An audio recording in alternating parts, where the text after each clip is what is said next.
गुरुर्देवो महेश्वरः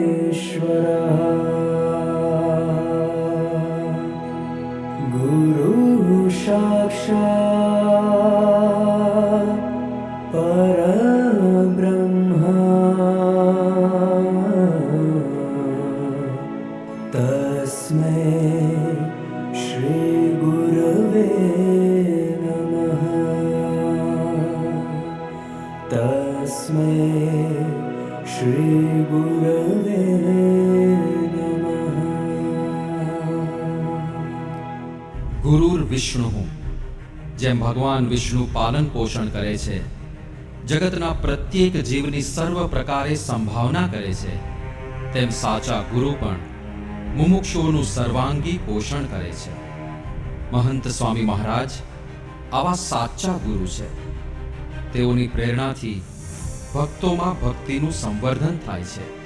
તેઓના સુયોગથી જીવન સદ્ગુણોથી મહેકી ઉઠે છે.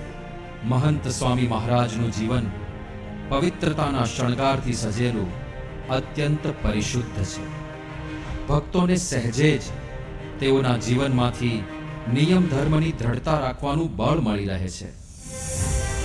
આજે અસંખ્ય ભક્તો માયાની સામે ચાલીને ગુરુ બળે અત્યંત પવિત્ર જીવન જીવે છે. મહંત સ્વામી મહારાજનું સામિપ્ય ભક્તોના અંતરમાં સેવા સમર્પણના બીજનું આરોપણ કરે છે. ભક્તોમાં તને મને ધને ન્યોછાવર થવાનો ઉત્સાહ જન્માવે છે. તેઓની કૃપાથી આજે લાખો ભક્તો સેવા યજ્ઞમાં યાહોમ થવા કટિબદ્ધ થયા છે. लेकिन ऐसे लोग यहाँ पर आके झाड़ू मारने का भी काम करते हैं, प्रोस्ता को पुरुषने का भी काम करते हैं, बर्तन साफ करने का भी काम करते हैं और टॉयलेट बाथरूम साफ करने का भी काम करते हैं. और मुझे लगता है देश के लिए, अपने धर्म के लिए, अपने कल्चर के लिए ये बहुत अच्छी बात है और बड़ी बात है. You know, who selflessly given up everything to be a part of this beautiful journey. आयोजन होता है पर सबको छूना जो है, पर्सनल टच जो है, ये हर व्यवस्था से नहीं. इसके लिए कुछ अलग सा माइंडसेट चाहिए और ये मुझे लगता है कि BAPS की खासियत है.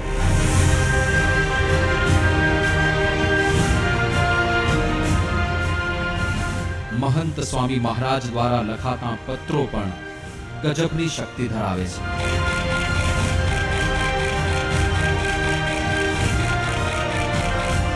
તેઓનો એક પત્ર પણ હજારો ચમત્કારો કરવા માટે પર્યાપ્ત બને છે. તેઓની કલમે હજારો આબાલ વૃદ્ધને આજના જમાનામાં આશ્ચર્ય સમા મુખપાઠ માટે પ્રોત્સાહિત કર્યા છે. નાના 3 વર્ષના બાળકો મુખપાઠ કરે. બાળકો બાલિકાઓને શારીરિક તકલીફો હોય તો પણ મુખપાઠ કરવા માંડી પડ્યા. પારિવારિક કે વ્યાવસાયિક કોઈ પણ તકલીફને ગણ્યા વિના સૌ યુવકો અને યુવતીઓ મંડી પડ્યા. અને અત્યાર સુધી લગભગ 4,500 જેટલા બાળ બાલિકાઓએ આ મુખપાઠ પૂર્ણ કરી લીધો છે.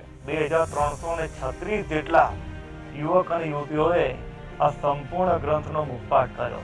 તો આજે આશરે 10,000 જેટલા હરિભક્તોએ આ સત્સંગ દીક્ષા ગ્રંથનો મુખપાઠ પૂર્ણ કરી લીધો છે અને સ્વામી બાપાનો રાજીપો લૂંટી લીધો છે. આ કલિકાલમાં જ્યારે એક ટંક ભૂખ્યા રહેવું પણ સાધના બની રહે છે, ત્યારે મહંત સ્વામી મહારાજને પ્રસન્ન કરવા હજારો ભક્તો ઉપવાસનું અનુષ્ઠાન કરે છે. નાના મોટા સૌ સ્વામીશ્રીનો રાજીપો લેવા માટે વેગવંતા બને છે, સ્વયંને રોકી શકતા નથી. સંસાર છે સુખ દુઃખનો દરિયો. જીવનમાં પ્રશ્નો તો આવવાના જ છે, પણ આ પ્રશ્નોની જડી વચ્ચે પણ સ્થિરતા રાખવાની સમજણ મહંત સ્વામી મહારાજની પ્રેરણાથી ભક્તોને પ્રાપ્ત થાય છે. એવા તો અસંખ્ય ભક્તો છે કે જે વિપરીત પરિસ્થિતિમાં પણ ગુરુ પ્રેરણાથી પોતાની જાતને સ્વસ્થ અને સ્થિર રાખી શકે છે. હમણાં જે મારા જીવનમાં એક મોટી દુર્ઘટના બની છે, અમદાવાદમાં એર ઇન્ડિયાનું પ્લેન ક્રેશ થયું. તેમાં મારા 3 સંબંધી ધામમાં ગયા. એમાં મારા મધર, મારા માસા અને એમના નાના દીકરી 3 જણા ધામમાં ગયા. એટલે ખૂબ એક શોકજનક આખી કન્ડિશન બની ગઈ. પણ એ સમયે જ્યારે સાંજે અમને આખો દિવસ અમે જોતા હતા બધા, એમને સર્ચ કરતા હતા કે ક્યાં હશે, કે શું થયું હશે. રાત્રે પછી 8 વાગે PM રૂમમાં અમને એમના મૃતદેહની સામે ખ્યાલ આવ્યો ને ત્યારે ઊભો હતો. અને એ જ વખતે મોહનભાઈ મારાનો ફોન આવ્યો. આપને આવા કન્ડિશનમાં પણ પોતે આટલી ઉંમર છે, વધારે 92 વર્ષની ઉંમર છે, આટલી સંસ્થાની જવાબદારી છે, પણ છતાં યાદ કરીને મને આશીર્વાદ આપ્યા. અને કેવા અદ્ભુત આશીર્વાદ!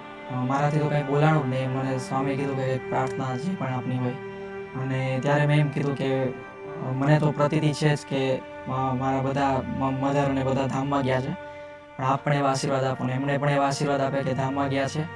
અને મેં જ્યારે પ્રાર્થના કરી કે આપને બસ રાજી કરી શકે એમ એ પ્રાર્થના છે, ત્યારે એમણે કીધું, આશીર્વાદ આપ્યા કે આપને અંતરે શાંતિ રહેશે.